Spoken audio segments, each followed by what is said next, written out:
queen of overthinking. It's like we're done before we even started.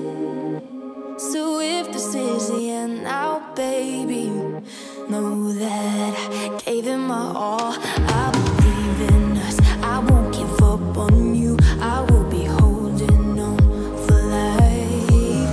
Hope you believe in us, please don't give up on me. At least give me a try. 'Cause you're the best thing, the best thing. You're the best thing that I've ever had. You're the best thing, the best thing. You're the best thing.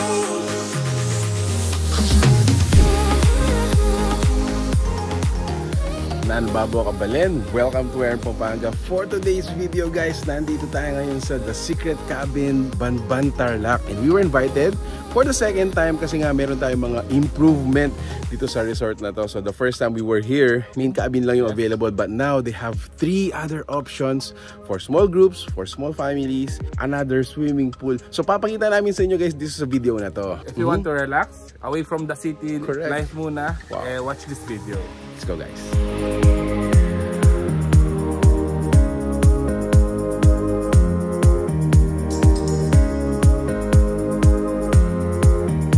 Coming in, it's first of 3 na mga small cabins dito guys. This is Jessie's cabin. Let's explore this one.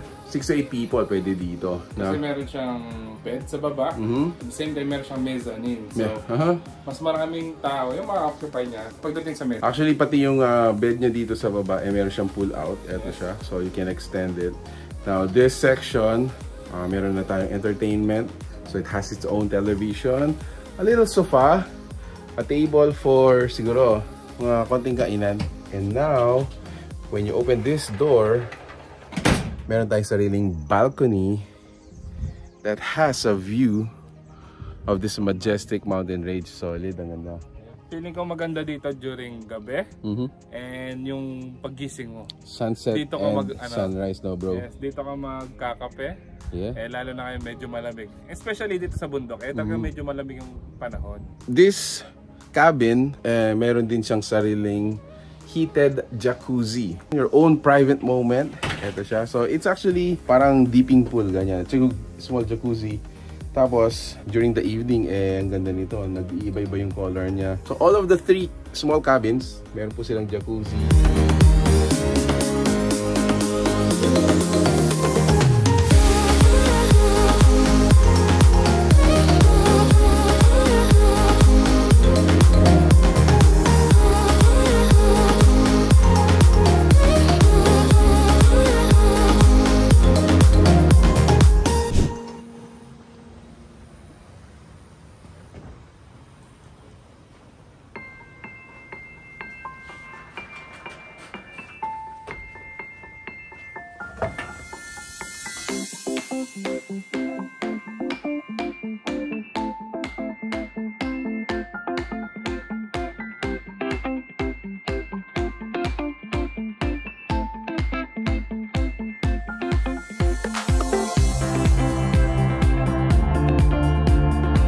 First time we were here, ang available na accommodation pa lang dito nun is tong main cabin na to.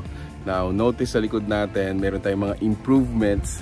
So, meron tayong 3 villas that are available sa mga small group or family. And then, dito sa right side naman natin, ito yung tinatawag nilang tambayan. Yes. Kaya tinawag nilang tambayan, ito yung pinaka parang meeting place ng mga small cabins natin dito. Yes. So this one is a common area. Pwede po kayong magluto dito. They have an outdoor kitchen. Meron din tayong mga available tables and chairs dito. On the other side naman, meron tayong pool. There's the pool guys. So this one is mga 4 to 5 feet. So medyo malalim niya for kids. Kagandahan dito yung mga small cabins natin, may sarili silang mga heated jacuzzi. Meron silang dalang option. Kung gusto nilang mag-dip dito sa may pinaka-pool natin, or kung gusto nilang mag-dip dito sa mga kanya-kanya nilang mga heated jacuzzi.